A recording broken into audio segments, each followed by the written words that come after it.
This is Matthew. He is working for an insurance company, Ensure.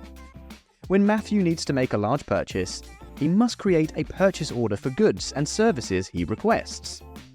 Based on the order size and the types of goods and services, it needs to be approved by 1, 2, or 3 other people in his organization.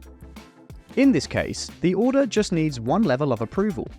He sends the purchase over to Jenny, who judges the purchase order for business relevance and completeness, and then approves it.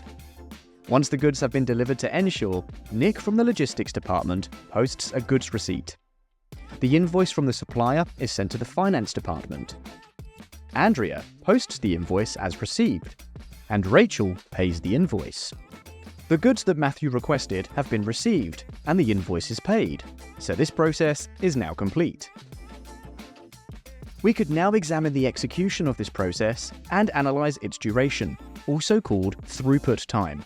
Some other examples that we could analyze are the time it took to approve the purchase order, the time it took for the goods to arrive, whether the invoice was paid on time, and if all mandatory steps in the process were executed. The example we just witnessed was very straightforward, and Ensure would consider this a textbook example of their P2P process. You could visualize this process by drawing activities as shapes with connections between them. As you might expect, the example we just saw is not always how it works in real life. Reality is messier, and there will always be exceptions. For example, Matthew might forget to enter the supplier's tax details, resulting in Jenny not approving the order. Or perhaps the order arrives on time, but only in part, and another shipment is expected. Or the invoice might never arrive, and therefore a payment cannot be made. There can be many deviations in the execution of this process. Analyzing each execution of the process would be too time-consuming.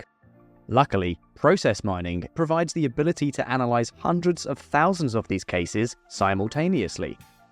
By analyzing a larger volume of cases, patterns will emerge, and the ideal path, deviations, and exceptions can be analyzed. The most common path is not always the ideal path. Often, there are multiple variants of the process, which means there is likely room for improvement. In short, process mining creates business process insights from your system data. It allows you to perform complex analysis on your data, looking at things such as compliance and efficiency. Process mining allows you to generate insights on your process performance, to initiate improvement projects to support your business transformation journey.